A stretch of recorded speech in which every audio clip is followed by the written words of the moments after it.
আজকের ভিডিওটা কিন্তু খুবই বিরক্তি নিয়ে শুরু করেছি। এই যে বিকেএমই এর হাতেমালি থেকে 50 লাখ টাকার চেক নিচ্ছে সার্জিস, আর পাশে ধরে আছে আক্তার। দুজনেই আমাদের খুবই ভালোবাসার মানুষ, আমাদের অনেক আশা এই তরুণ নেতৃত্বের প্রতি। আমরা মনে করি ওরা নতুন বাংলাদেশ গড়বে, এই স্বপ্ন ওরাই জাগাইছে। আক্তার আর সার্জিস, তোমাদের বলি, এই হাতেমালিকে চেনো না? যদি বলো চিনি না, তাহলে বলবো কার সাথে দেখা করতে যাইতেছো, কার কাছ থেকে অনুদান নিচ্ছ, সেটা আগে দেখে নিবা না? এটা দেখে নিতে হবে, দেখে নিবা এরপর থেকে। এটা একটা রিকোয়েস্ট থাকলো। এই লোকের আন্দোলনের টাইম একটা বক্তব্য শোনাই তোমাদেরকে, শুনো কি বলছে। এরকম একটা সংকটকালে আবারও এই ধরনের একটা সিচুয়েশন আমরা কিন্তু কখনোই আশা করিনি।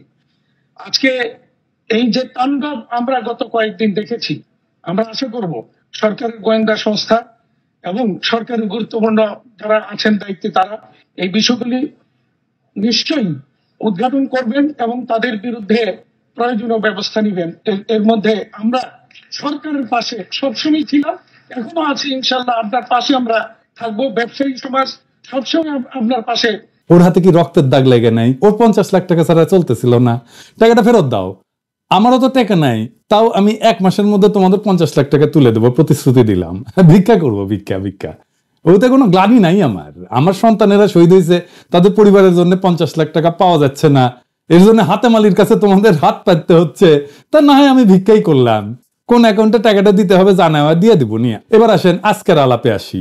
আজকে যে আলাপগুলো করবো, এই তথ্যগুলো সারা সারা ভাবে পাইতেছিলাম নানা সূত্র থেকে, একই তথ্য। এইগুলা এমন তথ্য ভেরিফাই করা যায় না, কিন্তু রাজনৈতিক ঘটনাবলী যা যা ঘটতেছে ওই তথ্যের সাথে মিলা যায়। অনেক কেনর অর্থ খুঁজে পাওয়া যায়। আপনারাও শোনেন, আপনারাও দেখবেন এক বিশাল ধাঁধা মিলে গেছে। কেন কি ঘটতেছে, আসেন শুরু করি। ওয়াকার খুব চাপে আছে 2 কারণে। প্রথম চাপে আছে, সরকার গুমে জড়িত 24 জনের পাসপোর্ট বাতিল করেছে আর দেশ থেকে নিষেধাজ্ঞা দিচ্ছে। এরা সবাই সেনা অফিসার। ওয়াকার এটা ঠেকাইতে পারি নাই, চেষ্টা করেছিল কলে। এই নিয়ে আর্মির একটা অংশে ক্ষোভ আছে, কারণ এই তালিকা পূর্ণাঙ্গ না, আরো অনেকেরই নাম আসার সম্ভাবনা আছে। তাই অনেকেই বিলা ওয়াকারের উপরে। এটা দেখলে একদিকের কথা। আবার মিস্ত্রি আইসা নিয়ম বহির্ভূত ভাবে দেখা করে গেছে ওয়াকারের সাথে। এটা আর্মির ন্যাশনালিস্ট অংশ, যেটা সবচেয়ে বড়, তারাও হয়েছে বিলা। আবার শোনা যাইতেছে ওয়াকারকে নাকি 3টা প্যাকেট দিয়ে গেছে। তো প্যাকেটের মধ্যে কি আছে জানি না, কিন্তু ওয়াকাররা প্যাকেট করে ফেলছে। প্যাকেটের মধ্যে কইতেছে এমন কোন কমিউনিকেশন ডিভাইস হয়তো আছে, যেগুলা দিয়া ওয়াকারের সাথে ইন্ডিয়া খুব সিকিউর লাইনে কথা কইবার পারবে, গুটু করবার পারবে। তো যাই হোক, তো এখন ওয়াকার যাবে কই? তারে এখন কে বাঁচাবে? সে ছুটে গেছে খালেদা জিয়ার কাছে। সে বিএনপির সাপোর্টটা নিয়ে নিল, ন্যাশনালিস্ট আর্মি অফিসার আর সৈনিকদের দেখাইলো, দেখো দেখো আমিও তো ন্যাশনালিস্ট, দেখো খালেদা জিয়ার সাথে আছি আমি, আমার উপরে বিলাহ কেন, আমি কি তোমার পর? চাপটা একটু কমলো, তাই না? এখন প্রশ্ন হইতেছে, মিস্ত্রির কি এমন দায় পড়লো যে ওয়াকারের সাথে এসে দেখা করাই লাগলো? ইন্ডিয়া চায় তার আরেক দাস এরশাদ ক্ষমতা থেকে উৎখাত হইয়া সামেসি কোনো যেমন রাজনীতি করে গেছে, ঠিক তেমনে আওয়ামী লীগ রাজনীতি করুক। এর একটা প্ল্যান করেছে। সে প্ল্যানটাই ওয়াকারের কানে দিছে পানি পড়ার মতো কইরা। আচ্ছা, এটা ইন্টারেস্টিং কথা বলি। বাংলাদেশের 3টা ইন্ডিয়ার সেবাদার শাসক ছিল, মুজিব, এরশাদ আর হাসিনা। 3 জনের পরিণতি এক, ক্ষমতা থেকে উৎখাত। আগামীতে যারা ইন্ডিয়ার সেবাদাস লাইনে আসতে চান, এই ইতিহাসটা মাথায় রেখেন, কামে দিবে। বাংলাদেশে ইন্ডিয়ার সেবাদাসদের কোনো জায়গা নাই। হাসিনাকে কেন ইন্ডিয়া চায় বাংলাদেশে? কেন হাসিনার রেহানার আন্ডা বাচ্চাদেরকে দিয়া করলো না, বা আওয়ামী লীগের অন্য কোনো নেতাদের দিয়া করলো না? তারা দেখিছে আওয়ামী লীগে আর কোনো ইউনিফাইং ফিগার নাই, মানে যারে দিয়া পুরো আওয়ামী লীগকে ইউনিফাইড করা যায়, ঐক্যবদ্ধ করা যায়। জয়রে দিয়া চেষ্টা করছে, বুঝা গেছে ওরে দেয়া হবে না। জয় গল্ফ খেলিচ্ছে, দেখেন ওই নিজের লাইনে ফিরে গেছে। ওর বুড়ি দেখেছেন? হ্যাঁ, বুড়িটা দেখে দেন। হ্যাঁ, এইটা সাহেব মাল টেনবি, দিন রাত কাম কাজ নাই, বুড়ি হবি না। আবার ডেটিং অ্যাপস ইউজ করে গার্লফ্রেন্ড জুটেছে। আমি বুঝি না, বুঝছাও। ওই যে কুত্তাটা নিয়ে বসে থাকিছিল না, কুত্তাটা গলে সুন্দরী আসিল কলে, তাহলে গার্লফ্রেন্ড লাগে কেন বুঝি না। আবার ওর কাজিন টিউলিপের বিরুদ্ধে দুর্নীতির অভিযোগ উঠেছে। ফ্ল্যাট নিছে, ফ্ল্যাট বিনা পয়সায়। ওই ফ্ল্যাট নিয়ে লিটনের ফ্ল্যাট বানাবি, ওই ওর চাকরি বাকরি তো যাবে, তো আয় উপার্জন ক্যাঙ্কা করে হবি, ওই লিটনের ফ্ল্যাট দিয়ে আয় উপার্জন করবি। তো যাই হোক, আবার টিউলিপের বোন রূপন্তী ও ধরা খাইছে, ওই একই ফ্ল্যাট কিনছে। ফ্ল্যাট এত পছন্দ ওদের, লিটনের ফ্ল্যাট, বুঝছাও। পুতুলেরা 5 হাত লাতি দিয়া বিশ্ব স্বাস্থ্য সংস্থা থেকে খেতাবি, আমি কয়ে দিলাম, লিখে রাখেন, ববিও ধরা খাবি, না ওয়েট করেন। এগুলা গেলে এমনি এমনি হচ্ছে না, এইগুলা কোনো র্যান্ডম ঘটনা না। হাসিনার পুরা ফ্যামিলি নেক্সট জেনারেশন যেন মাথা তুলবেন না পারে সে ব্যবস্থা করবে ওয়েস্টার্নরা, পশ্চিমারা, বুঝছাও? তার মানে বুঝেছেন তো, হাসিনারে ছাড়া উপায় নাই ইন্ডিয়ার। তারাই সামনে রেখা আওয়ামী লীগটা গুছায় শেষ চেষ্টা করবে, তার রাজত্ব কিছুটা যদি রক্ষা করবে পারে। এখন কেমনে হাসিনাকে বাংলাদেশে আনবি? ওই যে শর্ট করে ঢুকে পড়বে কইছিল না, ওই শর্ট করে ক্যাঙ্কে করে ঢুকিয়ে দিবি, সেটার প্ল্যান কি? হাসিনাকে ফেরত দিবে ইন্ডিয়া, এটা কয়ে গেছে মিস্ত্রি। আবার লাফায় উঠেন না যে ইন্ডিয়া কত ভালো, হাসিনাকে ফেরত দিচ্ছে। হ্যাঁ, তাই মনে হচ্ছে ফেরত দিলে তো ওয়াকারের সাথে কথা কওয়া লাগে না। ওয়াকারকে সে কন্ডিশন দিছে, সেটা হইতেছে তারে এরশাদের মতো নিজ গৃহে অন্তরীণ রাখতে হবে। এরশাদকে যেমন রাখিছিল না, খালেদা জিয়াকে রাখিছিল না, সিংকে করে রাখা লাগবি। সেই গৃহ কোনটি? নিজ গৃহ কোনটি? গোপালগঞ্জের টুঙ্গিপাড়া, উঠি থাকবে হাসিনা। আর কি হাসিনার দলকে নির্বাচন করবে দেওয়া লাগবে। মির্জা ফখরুল প্রফেসর ইউনূসকে গিয়া কয়ে আসছে না, এটা ওটা দেখান যে মির্জা ফখরুল কয়ে আসছে প্রফেসর ইউনূসকে। বিএনপি কে তার রেটরিক বদলাইতে হবে, তার রাজনীতির ভাষা, স্লোগান এই সমস্ত বদলাইতে হবে, বক্তৃতা বদলাইতে হবে। তাহলে মুক্তিযুদ্ধের কথা, 72-এর সংবিধানের কথা কওয়া লাগবে। আর জামাতের সাথে দূরত্ব সৃষ্টি করা লাগবে, জামাতে গেলানো লাগবে। কি করছে? 72-এর সংবিধানের কথা কইছে, মুক্তিযুদ্ধের কথা কইছে, লাগিছে, এবার মিলিচ্ছে।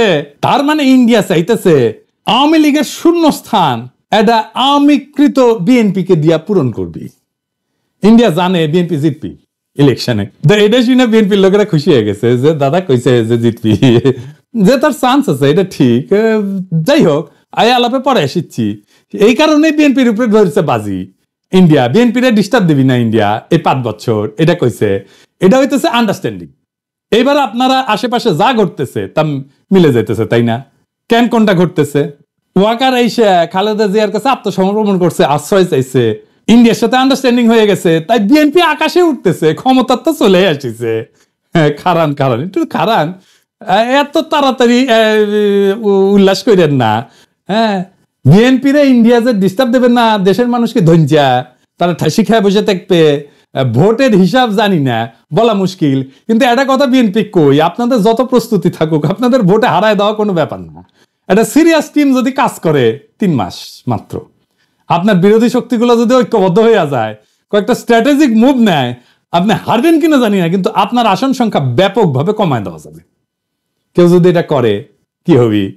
আমি যা যা কইলাম তা যদি ঘইটা যায়, মানে হাসিনা যদি আসে, গোপালগঞ্জে যদি ঘাটি গাড়ে, আওয়ামী লীগ যদি নির্বাচন করে, বিএনপি অজুহাত দিবে আমাদের কি দোষ, এটা তো প্রফেসর ইউনূসের সরকার করেছে। কিন্তু আমরা জানি বিএনপি ওকে সিগন্যাল না পাইলে প্রফেসর ইউনূস কোনোটাই করবে না। বিএনপি যদি ইন্ডিয়ার সাথে নেগোসিয়েশন করেন, তাই বিএনপির কর্মীরা, নেতারা লিখে রাখেন এই নির্বাচনে জিতে ক্ষমতা হয়তো নিতে পারবেন, কিন্তু রাষ্ট্র চালাইতে পারবেন না। পুরা টার্ম পূরণ করতে পারবেন কিনা আমার সন্দেহ আছে। ওই টার্মই আপনাদের শেষ টার্ম হবে।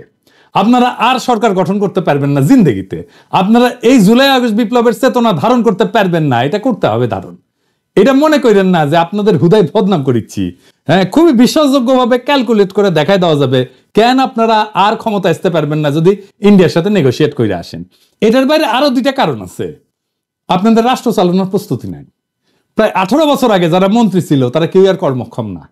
আপনাদের সরকার হবে কচিকাচার মেলা, কারোই রাষ্ট্র পরিচালনার অভিজ্ঞতা থাকবে না। আপনাদের 31 দফায় তার প্রমাণ আছে। ওইটা নিয়ে এত কাছাকাছ হয়েছে, এটা নিয়ে আলাপ করবো নি আরেকদিন। আর 2 নাম্বার হইতেছে, ভারতের সাথে ঘুটু করা বাংলাদেশের মানুষ খুবই খারাপ ভাবে নিবে। তাই খুব খেয়াল, সামনে মুরগি পিছে শেয়াল। যাই হোক, আজকে এপিসোডের শেষে একজন শহীদের গল্প বলি। 2.5 মাস আগে ওর বাবা মরে গেছে। আমার বেটার টাকায় চলতো বড় সোয়ালের পড়াশোনা আর 4 জনের সংসার। বেটা নাই রে, এখন কিডা চালাবনি সংসার। বিলাপ করতে করতে ভাঙা গলায় কথাগুলো বলছিলেন বুলজান খাতুন। আন্দোলনের সময় নারায়ণগঞ্জের একটি ভবনে হামলাকারীদের দেয়া আগুনে পুড়ে তার ছেলে আব্দুস সালামের মৃত্যু হয়। বুলজান খাতুন কুষ্টিয়ার কুমারখালী উপজেলার জগন্নাথপুর ইউনিয়নের চর ভবানীপুর গ্রামের মৃত সাবের আলীর স্ত্রী।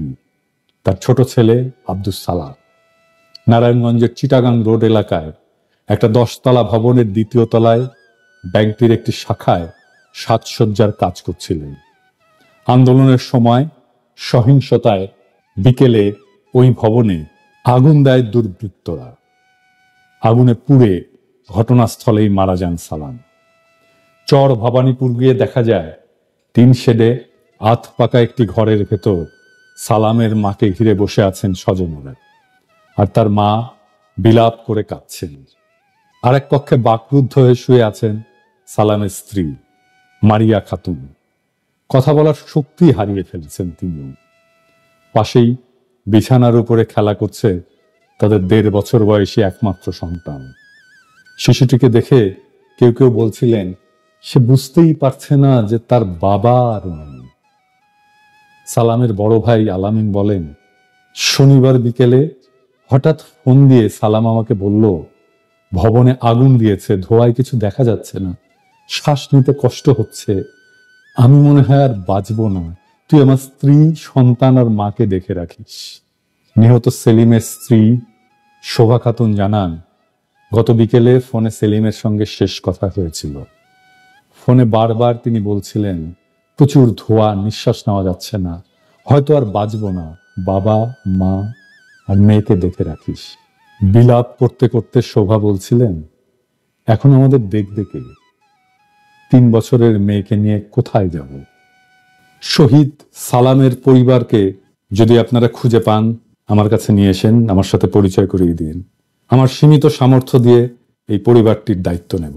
এমন হাজার হাজার সেলিমের মৃত্যুর জন্য যারা দায়ী, তাদের নিয়ে ভোট করতে চায় বিএনপি। তাদের কিভাবে রক্ষা করা যায় সেই প্রজেক্ট নিয়েছে বিএনপি। দলে দলে আওয়ামী লীগাররা ঢুকতেছে বিএনপিতে, প্রমাণ চান? দেখেন। জয় বাংলা, বাংলাদেশ জিন্দাবাদ, বাংলাদেশ জিন্দাবাদ। যাই হোক জয় বাংলা বলতে বলতে অভ্যাস আছে, তো আমরা এখন পরিবর্তন হয়েছি, পরিবর্তন হতে যাচ্ছি। যাই হোক, কেউ নেবেন না। বাংলাদেশ জিন্দাবাদ, বাংলাদেশ চিরজীবী হোক। হরে কৃষ্ণ।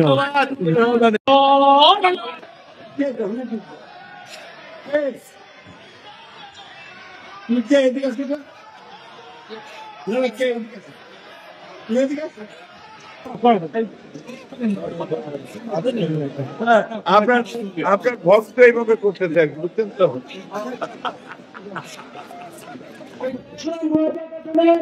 আগামী দিনের কান্ডারি বক্তব্য বলে আমি আমার বক্তব্য এখানে শেষ করছি। জয় বাংলা, আমাদের বাংলাদেশ।